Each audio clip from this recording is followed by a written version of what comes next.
Okay, well, hey, everyone, welcome to Rejected Pilots. This is the show where we have about an hour to try to come up with a pilot episode for some goofy prompt. That prompt today happens to be... it's mob lawyer, I guess is what we're going for today. Mob lawyer. I'm your host, Chad. Joined with me, my other host, Josh Lindquist here. Hello. And our guest today is Jack Packard. You may know him from Redlettermedia or from the Escapist magazine. Hey, Jack, why don't you go ahead and say hi to the fans? Hi, everyone. That's exactly where you know me from. I talk about video games and sometimes movies over at the escapistmagazine.com, and we talk about bad movies over at redlettermedia.com. So, all the stuff. We talk about it. Just go. You got good movies, too, sometimes. Every once in a while, we'll find a real winner. You know, like, it's been a while since we've had an extra. Or an edged weapons. I wasn't there that day. Oh, okay, fair enough. Yeah. But yeah, every once in a while, or Supergirl, because obviously Supergirl's a great movie. Everyone knows that.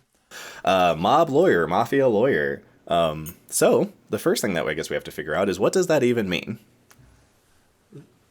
Okay, so mafia lawyer. So is this a lawyer for the mafia, or is this someone who is in the mafia who wants to be a lawyer? Neither one of those are bad, because the second one's kind of a My Cousin Vinny situation almost. Exactly. But what I think, where my head initially goes when I hear mob lawyer is like the mob has their own secret like court cases basically that are all done underground. So you have to have their own prospective mob like lawyers. Oh, you could do all the law and order procedural stuff, but it's all done like illegally. Sure. So this is less mob lawyer and more like mob law. Yeah. Mob law. That's the name already. Yeah. Mob law. That's a bit of a mush mouth. Mob law. What are we gonna go see this weekend? Mob law. We're gonna see mob law. Well, this is a pilot episode. This has got to have an episode 100 at some point. So mob law at Thursdays at 7 is more of our okay. Right after Will and Grace. I don't know what's on TV. Sorry. I think Will and Grace is back. I have a feeling it should. The reboot should at least be being worked on here. So okay. So are we cool with that? We like mob law basically. And I guess so for me, I just want to know some parameters. You're thinking TV show, yes. Or are you thinking movie? No, this is TV show. This is TV show. Okay, great. Yep. Yes, I like because I love a good procedural. Just like showing people do the work, absolutely. Right? Fucking love it. And so that's a great twist on that. Is these are people who are investigating, they're solving mysteries, they're punishing bad guys, right. But they are also bad guys themselves. They don't have police. Yeah.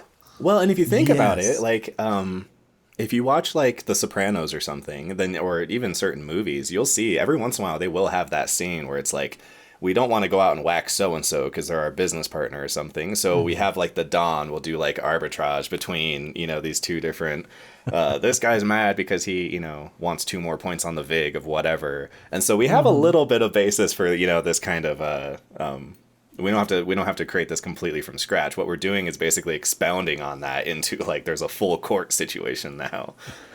I'm kind of thinking what's that movie M or whatever from the 30s, and they have that whole the town comes together and almost creates an impromptu court situation just to get this guy. Sure. Or even The Dark Knight Rises, they kind of do that with Oh yes, right. With Scarecrow's court. That's right. Yeah. But I guess if you're thinking about making this a weekly show, then we do need the home base set piece, right? Mm-hmm. And so first question is era. Is this modern era? Yeah. Is this prime, bootlegger gangster era? Both could be fun, right? Mm-hmm. There's a lot of fun crime eras. There's Scarface, 80s drugs excess era. Yeah, I know. Wow, that's great. Or, are you ready for this? Every season is a new era. Oh, an anthology. Exactly. Thinking Fargo, right? Okay. Where it's all the same basic feeling and the same basic vibe. You can even bring some cast members back and play different parts, or like an American Horror Story. Yeah, exactly right. Situation. True Detective. Yes, and then we can have a ton of fun with different decades. I completely agree. I think we should say yes on that. What I also think is good about that, what I also like about that, is that allows us to have the audacity of a miniseries. And so if you only have an 8-episode season, and that's going to be the last we ever see from these characters, then you can go crazy because you don't have to worry about episode 100 and making sure that it's the same stupid loop over and over and over and over and over again. Right. Okay. Well, this is how I feel like you sell a modern pitch, because we're not selling this pitch to ABC or NBC anymore. We're selling it to Netflix. Yep. We're selling it to HBO Max. Hulu, That's what they want. And so like we can have Stranger Things. We can have Untouchables, and we can have or we can have modern cop dramas all in the same show. Yes. This is absolutely true. So Exactly. the problem, though, is that doesn't answer our question of what is the pilot episode that we're writing time period wise. So I think what we need to think then is which one gives us the most bang for our buck as getting, like, what's the easiest, most comfortable place to get people into the show? Because if we start with the 20s one, people might go, I don't know if I want to watch a period thing. Yeah. But they may be more inclined if they're already like, oh, I love season 1, and that was the, the 80s one or the 60s. So do we want to start modern day and work our way back each season? Well, I also think that because of shows like Law and Order and things like that, I think the 90s is almost equally as easy to get into. The 90s, 80s kind of. True. Because that also, like, we can do, like, no cell phones is a helpful writing technique. Yes. I always talk about how, like, we've culturally lost that thing of the guy who's like, well, you come down to my office and say that to my face. Click. Like, that's gone. Because everyone... beep, beep. Yeah, you can't angrily turn off your cell phone. We don't even have flip phones anymore. You can't even, like... It's so funny. All the little writing, like, shorthands that we used to have that are, messed up now. Horror movies. I think that's why so many horror movies are period now, too. It's so hard with, like, the internet and... That's always something I enjoyed about the Evil Dead remake is it's not necessarily a period piece. They just never, like, cell phones just don't exist. They don't mention them, and we don't have to worry about it. Yeah. That is actually okay. That's a good one. So I enjoy 90s. I enjoy because, like, basically then we're invoking, like, the nostalgia of a Law and Order, right? Yes. And so what we need to center this around is, like, our main set piece, like the big, the court, right? Yeah. The mob court, which can be a visually impressive set piece. And throughout season 1, we can have them, like, basically, like, almost citing precedent of, like, old mob lawyers, and that will help set up the other seasons in past. Like, we can, like, oh, here's the precedent, and season 2 is, like, talking about that That's precedent. so dope. That's a great idea. I actually really like that. So for the pilot, Yeah. you want to show the money right away, right? And so we probably have to start the episode in mob court. Yeah. Okay. I'm into that. Like, or on, like, characters walking into mob court. Ooh. Okay. This is obvious. I'm sorry.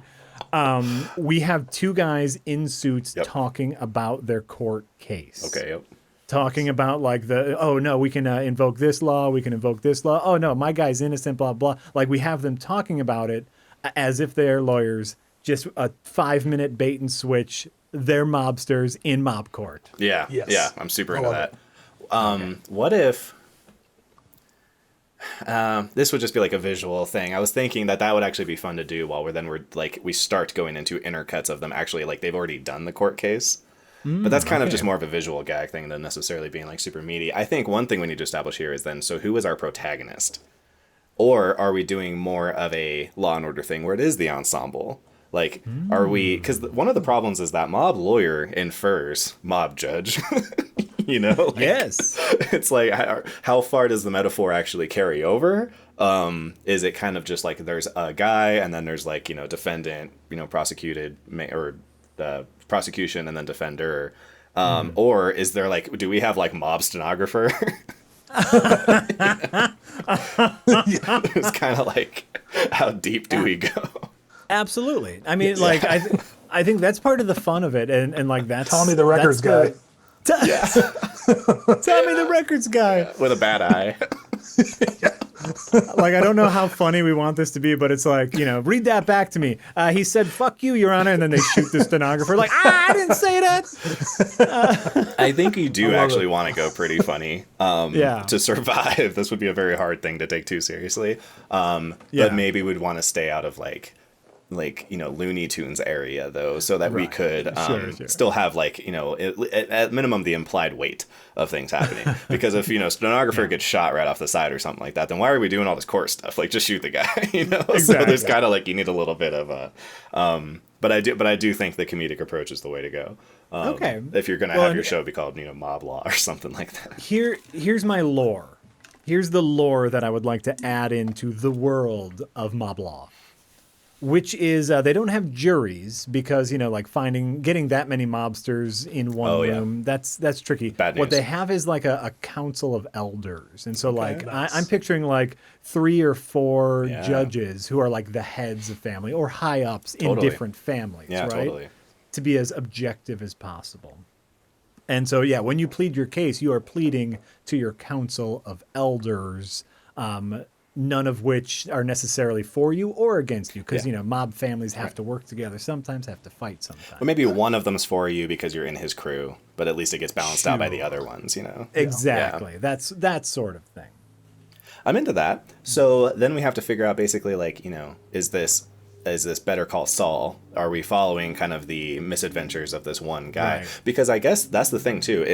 Since it's an anthology, that means that once we're out of the season, we're out of the story. So that gives us basically 2 options. Either this is going to be a very harrowing story arc about one man and him overcoming something, or it's going to be the story about like the main character will actually be the court case. This will be more like an OJ situation, and it's kind of about these handful of mob lawyers trying to do this one case, or like Spotlight. It's like every scene's an ensemble. You do? I like Okay. the latter, where we're going with one case that's really convoluted and kind of following all the different players within it, And that might support the anthology idea more too, because then it's like, okay, this was a big case that happened in the 20s, and so that's next season. Then this is a big case that happened. Yeah. Okay. Well, and we could have a lot of fun, much like Law and Order, where it's like we could pull from actual pieces of history. Where it's like, this was a huge mob beef that happened in the 90s. But it got resolved, and no one really knows what happened. I like that. That is true. Unfortunately, today we don't have the time to do the research on that physically, but I do agree that in general that would be good. No, that's really fun. But and I'm totally in agreement. Where it's just like the main thrust of the season is the mystery of the case. Is the person innocent or guilty? Something fun we could do, because every show, every movie, every whatever needs the new character, the exposition dump character. What if I'm already iffy on this idea, and so I'm putting this out to you guys. We'll work it out. What if our defense attorney, not our prosecutor, our defense attorney is a non-mob member? Okay, yeah. And they actually maybe the first scene is them kidnapping this guy to be like, you have to be our lawyer. So I like that a lot. Actually, literally that crossed my mind earlier, and I just moved past it. So I think the Holy Spirit's telling us something here, because yes, I was thinking and that was more if we were going to go the route of him being the character, but you're right, we can do that in the ensemble. And I was thinking that, what if that guy is an actual just practicing lawyer? Because there's another world where that could have been the show. It's like we start with him and he's actually doing real law, but then maybe he's the prosecutor for the mob or something or whatever. So they kidnap him and they make him do blah, blah, blah other thing. I could see that being a lot of fun for sure too. I think either way works. And, with any sort of season like this, we can basically, every episode can be centered on one character, but then so episode 1 is on the kidnapped lawyer, and he's our big exposition dump. We figure out a lot about the world, the way this works. Everyone explaining to him how it works, and so he exactly. he can be a iced tea in a SVQ. Exactly. So what are you saying here? Ice-T's famous line from every SVU. You mean to tell me? And then, episode 2 is on the defendant, right? Where it's maybe we get from his perspective. Maybe we think he actually is guilty. Right. Episode 3 is maybe on the victim. And then, maybe Totally. the water gets a little murky, right? Well, and every episode tries its best to convince you that you're like, okay, I definitely know what happened. And so then the next episode does everything it can to like, crap, now I think it was this guy. So I guess that puts us in a pretty difficult spot of having to figure out what the crime is.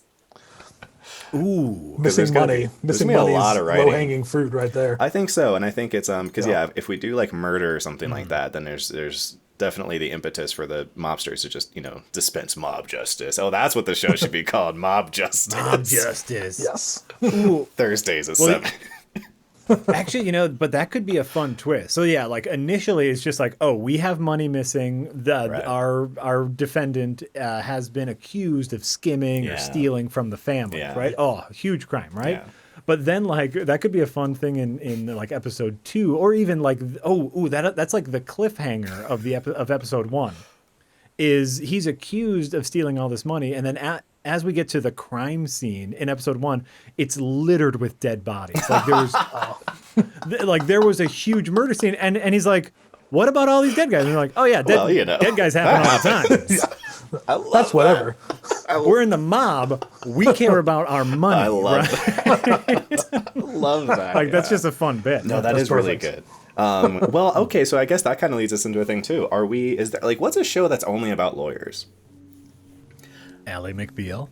There you go. So are we Ally McBeal, or are we Law and Order, where it's kind of like half about the cops as well, who are actually doing like investigative stuff? Because that's going to eat up episode time. Is them having to like actually go and track the guy down and stuff, or are we spending all of our time dealing with the procedural stuff, or not the procedural, that would be the procedural stuff, but like are we spending all of our time with law procedure and him having like meetings with people and trying to like work out like sentencing? That's a thing too. How does mob sentencing work? Well, I mean, killing. Right? But do we like cut fingers off if it's not like kill worthy? Like do we? Or you could even just have things like hey, you owe so and so this much percentage on all of your earnings for the next however long. I think there actually is a fair amount. We're almost working out like how anarchy works. Well, but like again, like what you're talking about here is like fun bits, right? Where it's like what if like in mob law a witness comes up and lies, like perjures himself. They cut off a finger for perjury, right? Where it's like these are the rules of mob law. Like I can prove that you lied because one asset that they don't have is jails. Exactly. So they have to work around it. So it's like it's murder. It's whatever they're doing. Yeah, taxes. What I figure like a lot of the show will be. I mean, obviously we can center on different characters, but or for just episode 1, like we'll have our lawyer, but we'll also have, for anyone who has ever watched like Matlock, like I did a lot as a child. Me too. Matlock is the lawyer, but who does he have with him? He has his team of investigators. Okay. Who are all like in the actual mob. And so then we get a little bit of a buddy cop feel, like the straight-laced lawyer and Johnny Fingers over here. So what if his team are the guys that kidnapped him? Yeah. So, I'm kind of imagining like a Barry and the Chechens relationship where the mob guys are actually like really cool and nice. Yeah. And it's kind of like the main guy's prejudice that gets in the way of them being able to be cool, and the fact that they kidnapped him against his will. But, Oh, right. No, but they're like lawful evil characters. Yeah, exactly. We're like, yes, they are evil, but they have a code. And they're like, dude, just tell us. Like, we'll go find, what kind of evidence do you have? We'll go do the footwork. We're reliable guys. What do you need? We can shake down this guy. We can steal from this guy. We'll break into here. Well, you can't do that. It's moblaw. Let's cut to commercial. Moblaw. I love it. Yeah, I think that. All right. I'm into that. Hold on, I'm pouring my coffee, and it might sound like an inappropriate thing I'm doing. No, it sounds good. We can feel the pour over energy from here. So much caffeine. I just saw somebody make a pour over, but they used steamed milk instead of water. Ooh. Yeah, I was like, I might give that a little try-rooski. That's like a little too many calories for me. That would be a lot of calories. Just like milk. But I bet it would be delicious. It might be. I might try that. So, okay, so moblaw. Okay, so Wait, we are taking a legitimate coffee break here by actually breaking to talk about coffee. I am cutting in between. That's funny too, because I was just finishing my frappuccino. Okay, so we need, at some point here, there's going to have to basically be like a twist. And actually, let's work through some kind of basic story structure stuff too, because we're actually nailing some things. Like we've kind of got every day, and like you said, he doesn't have to be the main like character of the entire show. But like you said, when we switch around POV people, it works to start with the fish out of water guy, because we're also fish out of water. So absolutely. We have the like status quo. Every day was just doing law, but then I got invited, the call to heroism. I got invited to moblaw. Right, exactly. So now it's like literally. Let me pull up like a story circle. I'll bet that's the line as the guy's kidnapping him. Congrats, you've been appointed. Yeah, that's so great. Killer. That's so good. Like they're like waiting outside of his car. Hey, are you Johnny Lawyer? Yeah. Congratulations, you've been appointed. That's so good. Grab him. Oh, I love that. So good. Or hilarious. they get that line right after he gets the bag off of his head. Where am I? Are you gonna kill me? Like, you've just been appointed. So we've got like in their comfort zone, he's doing law, but they we don't necessarily have a want figured out yet, but that's okay, because the want becomes, I want to go home and be done with this. Yes. And so he's actually invested in solving the case, because it's his key to going home and being done with all of this. But by the end, he wants the truth. By the end, he wants the truth. Yeah, that's fair. Right. He actually gets invested. The want need flop is very simple. Yeah. Oh, I just want to get this case over with to go home. Like maybe he even says like, oh yeah, like you have to be his lawyer, but if he's guilty, we kill him, we throw you away, right? Like, or you go back home. Right. So maybe initially his want is like, oh yeah, I'll just do bare minimum. I'll go back home and, forever be scared of being kidnapped by the mob again. But then maybe he the want need flop would be he finds some sort of piece of evidence that means his client is actually innocent. Yeah, now he actually starts caring about like the law. Yes. Another option too is that there could be, not even another option. This could just be kind of the Michael Haig idea of like the external desires versus the internal desires.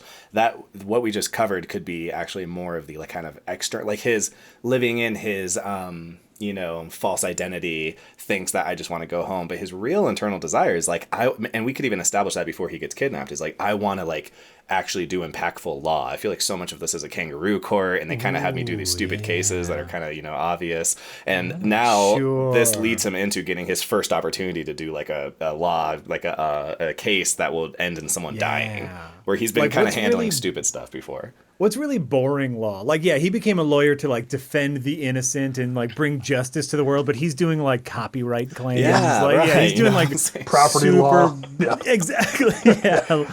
Like paperwork intensive, utterly boring property shit. law, yeah, like zoning law and stuff. Yes. Well, according to this easement report, your second story room doesn't count as a bedroom. That's how we start the movie. That's how we start the episode, is like him falling asleep trying to explain to someone this really boring. And, like slow camera pan over him, like, doing like Habitat for Humanity and like, maybe early law days where he's like, doing pro bono work or whatever, like how he's all like young and energized, and he's got like slicked back hair. Just slowly killing him, doing property law. And then you can do the angle that like the mobsters who picked him up. It's like, well, who did you bring me? Like, this is the guy you found. Like, what? Lawyer? He's a lawyer. What do you want? Yeah. We found the guy. Find a lawyer. He's a lawyer. He knows the law. And this is kind of his second chance. We're kind of getting into like Breaking Bad territory. It's like, I was a genius. We had this corporation. I sold out, and now I'm just a high school teacher, but I still have all the chops. Like, I can be a great lawyer, Yeah, or like maybe maybe his like last case in property law was against one of the mobsters, and it was something very banal, like you said, zoning, or like what do you call it, like a property line dispute, sure, right? Like something super, and like the mob guy lost. No, he's a good lawyer. He beat me. He got us. Yeah, exactly. Right. I love that. Or maybe I'm gonna lose my hedges now. I have to lose my nice azalea bushes because this guy figured it wasn't on my property. Maybe it's good. or other guys in the group get him because he was good and he beat that guy, and that guy kind of has like an axe to grind. It doesn't have to be like a murder thing, but just from then on, it's just like this kind of shitty attitude about exactly. We had to ask him how his hedges are. Did you go investigate his hedges? Right. Yeah. No, I like that.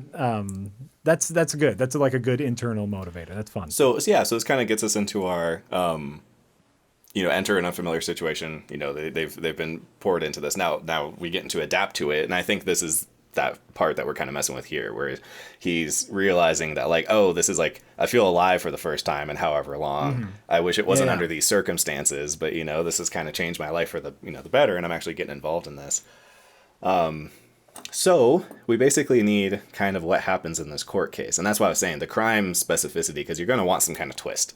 It can't just be like, we think, because the problem with like real court is that that's basically what it is most of the time. It's like, hey, we think so-and-so shot this guy. Oh yeah. Like, what's the evidence? Everyone saw him do it. Okay, well, there it is, Right. Because most cases that actually go to court, they have all the evidence before they even charge them. Right. Yeah. You have all the discovery and everything like that. So it doesn't have to be anything crazy complicated, but it needs to be something that eats up some time. So like we have, the fellas, the boys, go and do some investigating, and maybe they actually do find something interesting. Like maybe like you said, maybe we kick off with them having a really strong, this is kind of like, we know what happened, but we have to go through this procedural stuff because we know it's this guy. And then like you said, the big twist kind of is like, oh crap, I actually think this guy's innocent. And then that could be a fun moral quandary with him too, because he like on one hand has the prejudice of thinking, oh, this guy's a mobster, he's just a scumbag. And then realizing that, crap, but for this thing, This one thing. And you could even have a line like that. Like maybe he actually goes back and like confides in like maybe like one of his civilian friends. Like maybe there's like a lady friend or someone. So now we have kind of a danger element too of like where else the reach could go. And maybe she gives him a line like that, of like, but I mean, he's a mobster. Of course he's, guilty or whatever. Just let him go. But he's like, yeah, but not for this, Like, if he goes away, it's not going to be because, this. I'm going to... So, like, off the top of my head here, which is, of course, the whole show, so I shouldn't have to say that, but we like hearing it anyway. As a reminder to everyone, we are coming up with this on the spot. So in a week from now, when you have something better than us, that's why. I know. Listen, every script starts with improv. Improv is the key to all this. Yeah. I've drank that Kool-Aid. But, okay, so here's what I'm thinking. What he finds out is that, yes, money, his client stole money. Yes. But that money was taken from someone, was stolen by the mob from someone who it is like illegal in mob terms to steal from. So like, for example, like it came from the orphanage. Okay. Super dumb example. No, I know what you mean. Like, like mob law says we can't steal from an orphanage. Mm-hmm. And so like, but someone's family was, the defendant found out about it, stole that money back to give back to the orphanage. Right? Robin Hood and so law. It's like, well, and so like the fun of the case is like, it has like, I know it's illegal in mob law terms to steal from an orphanage. We need to find that precedent in mob law books or whatever. As soon as you stop talking, I was going to say the same thing. Right. Nail that. I absolutely agree. And then we need to prove that the other family stole it from the orphanage. And so like then you have your conflict, right? You have one of these judges' families who's stealing from orphanages that you're now working against. That can give us our big conflict. 100%. I really like that. Yeah. And then like you said, that also sets up our season 2 is that court case of the guy in the 20s or whatever that we're referencing. Exactly. Robin Hood law. The orphanage case. The great orphanage. If we reference the case of Robin Hood versus the Sheriff of Nottingham. Robin Hood v. Nottingham, right? Okay, yeah, no, I do really like that. Yeah, because that answers that fixes a lot of things for us, because that gives us like you said, that gives us our twist. That gives us what our initial setup is, because like you said, it's like, well, it's obviously stole because pretty much all the evidence says he did steal. It's the that secondary situation, which then gives the fellas something to do. That's the thing they look into, is they go and find, erased records or something like that, from, can you And at the end of the episode, we find out the lawyer was adopted from an orphanage. So now he's got stakes. Now he's invested. Shut your mouth. That's beautiful. Like they stole from like Saint John. Everything's Johnny because it's moblaw. It's like Saint Johnny of Assisi's orphanage, which was the orphanage he came from. Oh my God. He was an orphan boy that went on and became a lawyer. Which is why he only wants to defend people, but got stuck doing. Great. Oh God, it's so fucking good. I'm super into it. Okay. I would watch this show so hard. You know what's actually really funny about this is we keep saying that. Like every time we do one of these, I'm always like, that's like weirdly watchable. I want to know what happens next. Just, you know, as a small disclaimer, it's very easy to come up with ideas because when it's just an idea, it's perfect. Right. Once you start writing it down is when totally, what we're doing here is easy this is and the fun. easy part. You're right. Writing's hard. No, totally. Very, very much so. But what is nice here, though, is that we tend to work out so much of the structure of everything that it makes the writing easier than if it was just to be like, okay, chapter 1, I don't know, guy walks into, you know. Exactly. But we our first episode that we did was like our test episode. We did Vampire Cop, and it like was the same thing. We're like, this actually kind of works out. I kind of want to know what happens to Vampire Cop. Right. Okay, great. So we kind of need, this is kind of like our obstacles time period now. We need like, you know, sure. So are they hiding? I'm trying to think about this orphanage thing because I'm thinking that especially because of all the zoning stuff, it would be the ultimate, you know, kind of circling around if that actually is the thing that saves the day. Like he hates having to do all that property law stuff, but actually there was like, you know what I'm saying? there was something wrong with the orphanage and it's kind of like it was zoned weird or, you know, and so that's why it was hidden, but then he fixes it and then. So, okay, no, you're so brilliant. That's exactly what needs to happen. So what's happening is this one family is siphoning all this money from orphanages or from untouchables locations, right? Yeah. And what the lawyer discovers, maybe in the thing here, is that they are trying to expand their territory through all of these small little property disputes. Like, oh yeah, you know, a couple feet here, a block over here. Like just ever so slowly throughout the years, no one, you know, what do they call that? Like the boiling a frog thing, right? Yeah. Oh, if you don't notice the incremental, change, and so he's like, for the past 30 years, this family has been slowly expanding their territory by feet at a time, and now they have city block. Oh, well, but now I can prove it through my property. And law. I can prove it. Yes. Exactly. Because well, I think what could be good too is law. that maybe they have a dispute over the you know, fence lines or whatever, but that 2 feet, what it does then is goes, oh, well, now this orphanage is actually under my, you know, control or whatever, because that actually gives me the 51% that I need, you know, percentage thing or whatever. That could be fun. Absolutely. Oh, that's so good. Because yes, then it brings around the thing that he hated about. Oh, but it's actually useful. Oh. Right. So the guys, so the fellas bring, you know, documents or something. He's like, this is too much. I'm looking over all this. I can't find it. It's late at night. They're all, you know, guys are falling asleep or whatever. And then it's like, you know, right before they're about to give up. Wait a second. What is this?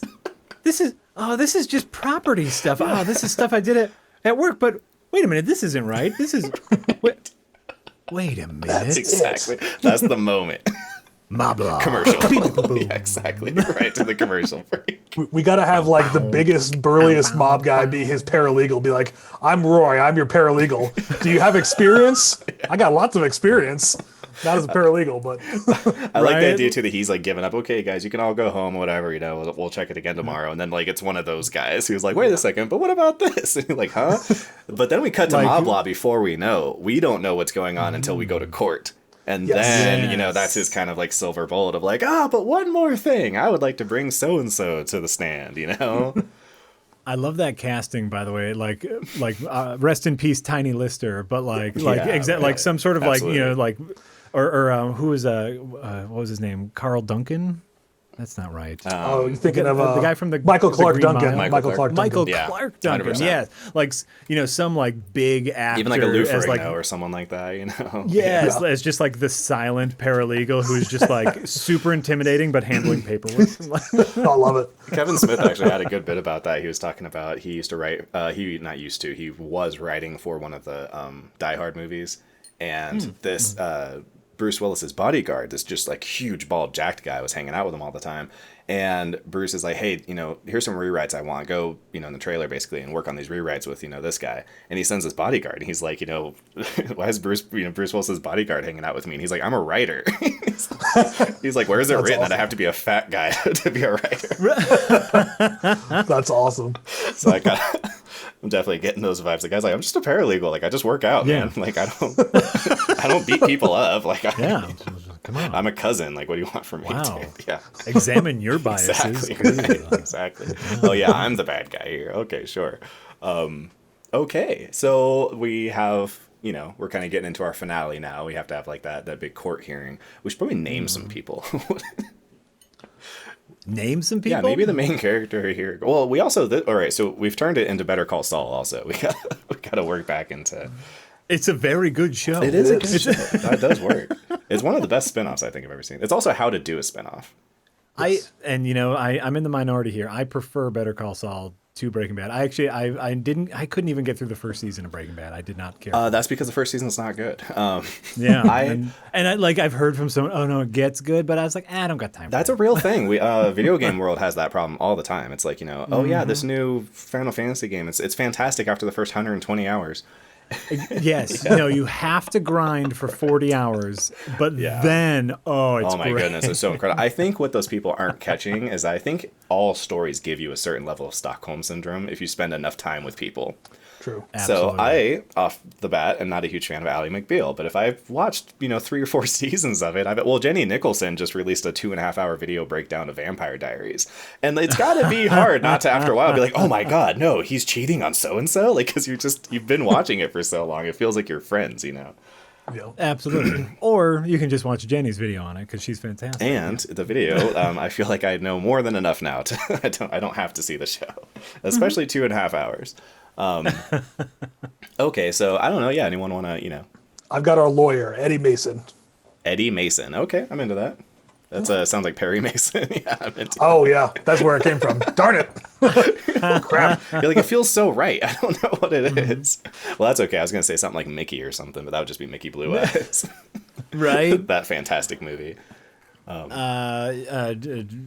Donald Eggfart. Okay, so Donald Eggfart. And then, well, let's think. Because if he's going to be working with a team, are there already kind of a team of lawyers? Like, why did they need this guy? Ooh, maybe there's an old thing where they're like, we need an outsider to be unbiased outside of the families. That's why they kidnap him. None of the lawyers themselves, actually, they all know the defendant, maybe. Yeah. Yeah. Okay. Or they all have allegiances to other families, so it's all muddy water. Well, that would always be kind of the issue with, mob justice, basically. But if if they couldn't find someone specifically for this defendant, then that could be why this is a unique situation, why it doesn't happen all the time. Or it does. Like, That's true. Like, it doesn't have to not happen all the time. Literally, maybe we could set up the world of mob law. It's like they don't have cases every week. Like, usually cases are cut and dry. I caught Tony Fingers stealing money from me. We all know he did it. Boom. Like, here's a special circumstance where it's muddy, and so like mob law, mob court came into session, and every time mob court comes into session, the defendant's attorney needs to be someone who's not involved in any of the family. So that, yes, they kidnap a lawyer for every case. Why not? Do you know how many lawyers there are? The implications are so funny. This is the thing. Like, you would definitely have run into someone who has made it through this process. Yes, exactly. I don't know exactly how to tee off on that yet, but that would be funny. It would also be fun because down the road that opens up a season where a guy has to go back. Yeah. Ooh, yes. It's like, God damn it. I already did this. Or you have like, there's a 60s one and an 80s one, and so when you do the 80s one, it's like, oh, I already was like involved in that 60s one. So especially if you do that ensemble crew, it's like, okay, we got this guy was a side character in the 60s one, but then in the 80s one, now it's him having to go do the whole thing again. That's kind of funny. And then like in the 80s one, like the 60s guy is like now the Obi-Wan character where he's like, listen, this is going to be rough. Yeah. I'm sorry about this. Not your day. Not your day. Exactly. Do the best you can and don't get killed. Bye. Justice will be served. Okay, so then at the end, we have our big court thing. He ends up, pointing out all that evidence of the, them trying to go and scour and steal the little property lines. That's such a good little turnaround. And then maybe, you know, again, we're dealing with these kind of guys. He gets like a little overly confident and like, yes, I did it. You know, justice is served. But then like the prosecution people like stand up and just start trying to blast people. You know, Ooh, it's like your last day. It finally does kind of just end in a shootout. You know, he's like, oh yeah, I just remembered where I am. Or just a standoff. right. Everyone's pulling guns out. Just a big standoff. You know, that could be fun. No, I can see that. Yeah, you have a big standoff in court, but. You know, like maybe an even higher authority, you know, is there like, oh, okay. So we have a fun thing at the end where like you know, any court has their lawyers, it has their judges, and it has like people in the audience, right? And what we will constantly glance over is like a very older gentleman or lady who's just constantly watching, never says a thing. Smoking cigars, just constantly. Just in the background, like just an old person like, this is fun to watch. Who's the king in Robin Hood? Exactly. Yes, exactly. Or A Knight's Tale. And so like there's just that person, right? Yeah, for sure. And at the end there's a big standoff in the court, and then that person finally gets up and reminds everyone that this sort of behavior is not allowed in mob court. Perfect. And they're like the boss of bosses. Yeah. And so like everyone slowly as soon as we're outside, we can all do this. But everyone like slowly walks outside, and we have our big action sequence. Yeah. Nice. Okay, I'm into that. Okay, so if we still get the action sequence, then this idea can work in there too. If we, I do kind of like that. Is kind of funny that everyone like politely walks out to then start this thing. What I was thinking would be good. Those are the rules. So what if it's this though? What if he actually says just it can't happen in here, so everyone leaves with not necessarily the idea that like, hey, we're gonna go reconvene right outside. Everyone's kind of like, okay, we'll split up. The guy pulls a dirty one and tries to go and shoot, and maybe he goes and like almost clips like the Lou Ferrigno looking guy, and our hero grabs a gun and takes the dude out. Oh, like last second. So this is him too. really kind of crossing over into the, you know, I'm now in. Yeah. That's But fun. because of mob law, that person was the bad guy according to the mobs, and so like every other mob family's like, all right, well we were going to do that anyway. Maybe especially the big guy we just introduced as well. Exactly. You know, he's kind of like, you know what, you know, we saw, or maybe the guy was going to shoot him or something like that, you know, and then our hero like and then it's, you know. And he's like, no, that, you know, and maybe it was like a Don, right? Like one of the Don judges, right? And so it's like, you just killed a Don, but that behavior is unacceptable in mob court, so says the boss of bosses. So everything's cool. Everything's copacetic. That's what's up. Okay, you know what? Wait, I just realized though, that's only episode, that's all just the pilot. Are we doing it? We're certainly not. No, this is the season. This Yeah, is we're the doing solo the season. season. I figured that's okay, I'm with it. Because I'm this with is, it. remember, this is mini-series, right? This is 8 episodes. Yeah, I'm with it. We're playing. And so, like, that's the finale. I was like, oh crap, we just finished the whole thing. I figure our pilot ends with the realization that the money was taken from the orphanage. That's the big dun dun. At the end, I think that's you know? too. No, that has to happen like episode 5. You know, I think that's. Okay. Because if that happens, like, what are we doing? We're spinning our wheels for a long time in between that. I think that needs to be like that. We get a lot of maybe episode 2, like because that's the hook, right? Like the hook, or I suppose like hook 1 is, you know, mob and lawyer, easy hook. But then we also need to root for these characters, Right. and so within episode 1 or 2, we do need like, oh, we are actually rooting for our lawyer and our defendant because they ended up doing something good. I agree, it needs to be early-ish. Fair enough. Well, but I think that idea needs to be early, but I don't know if necessarily that piece of evidence needs to be early. Because I'm also interpreting this in a very narrow way. I'm imagining that as like that moment you tend to have in Law and Order where it's like, oh, hey, we just found the silver bullet right before we're about to go to court. But a save the cat moment could happen at any time. And we do want to have one early anyway, because we also want to, like you said, we want our main character to not necessarily feel like a victim this whole time. You want him to feel like he's ingratiating with, or almost have an attitude with the guy. Like, hey, come on, man, they're not that bad. Like, when I watch Barry, I feel like that about the Chechens all the time. I'm like, come on, Barry, give them a break. They're cool guys. No, thanks. They're pretty sweet, dude. I would be friends with them. If you ignore all the murder stuff, other than that, he's a real great guy.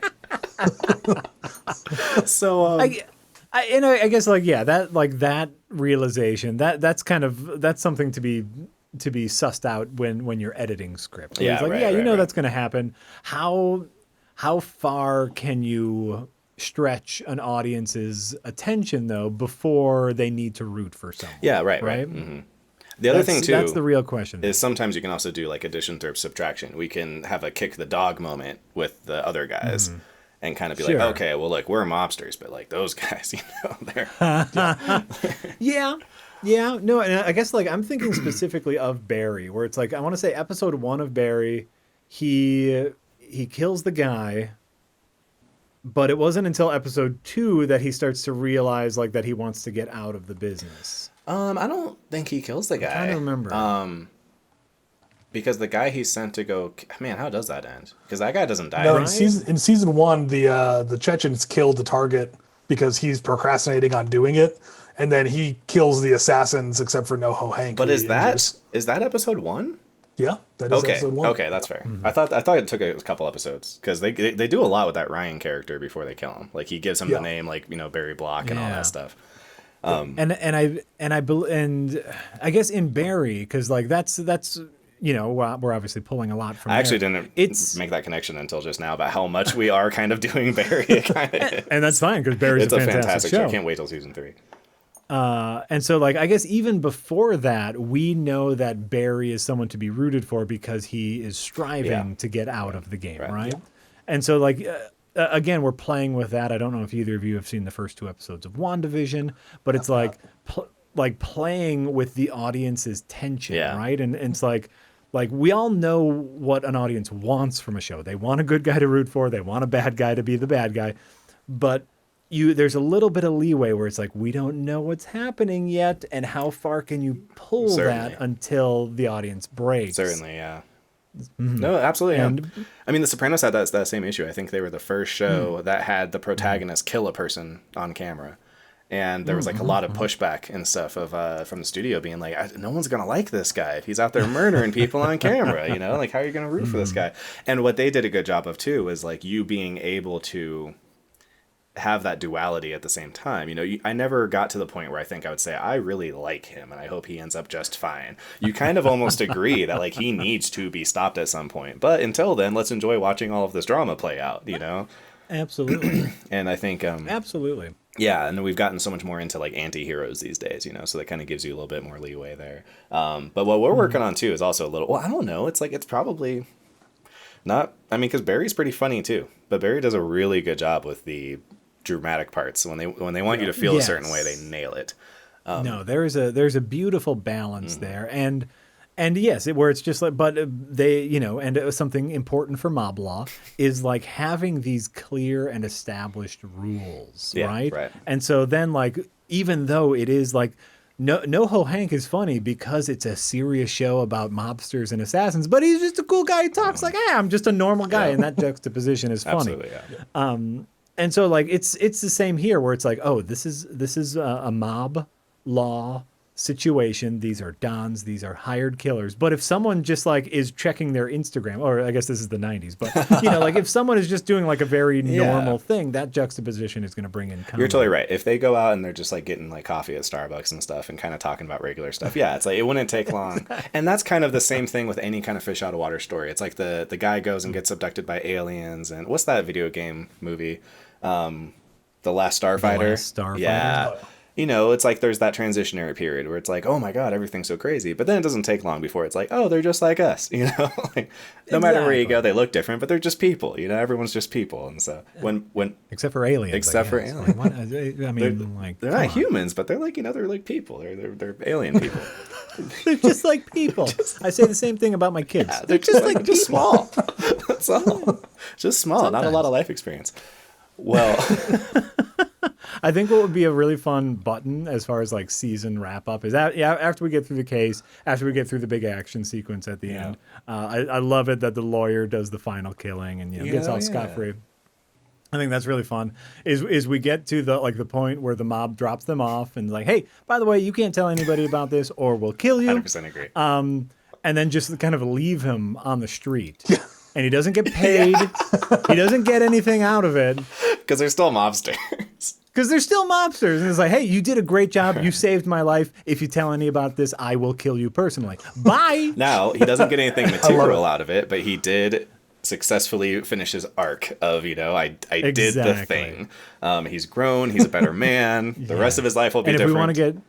If we want to get like super schmaltzy with it, which I am a big fan of schmaltz, like he can go into his his law office where they hand him another property case and he throws it away and walks out to pursue his dreams. I'm into that. Exactly. Yeah, I love it. If we want to go 100%. There's two ways to go that way too. There's also the other, I think, almost equally schmaltzy way is that he actually really embraces and accepts it.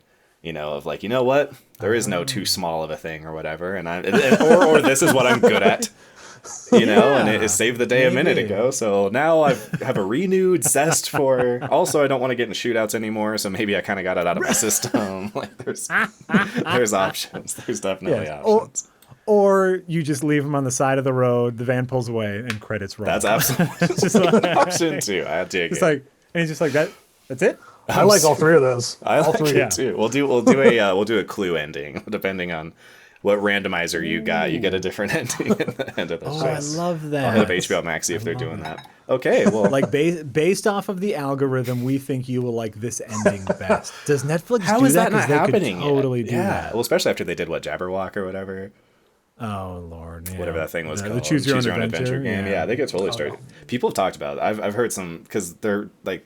Some company is working with like an AI system that's supposed to tell them, basically help them like approve scripts and tell them like, hey, if you're going to do this script, you should do it for this budget. You should hire these people to play the people. Their hair color should be whatever, that kind of stuff. Release it in, June, based on just all metrics, right? So there's no reason not to extrapolate that like in 20 years, it'll be that for like, hey, these are the shows you should watch. And here's like different versions we shot. And here's the versions that we think you would appreciate more. I'm really surprised. Like, Netflix is like, oh, you would like this show, but you would like it with ending C12. This other person would like it with ending B11.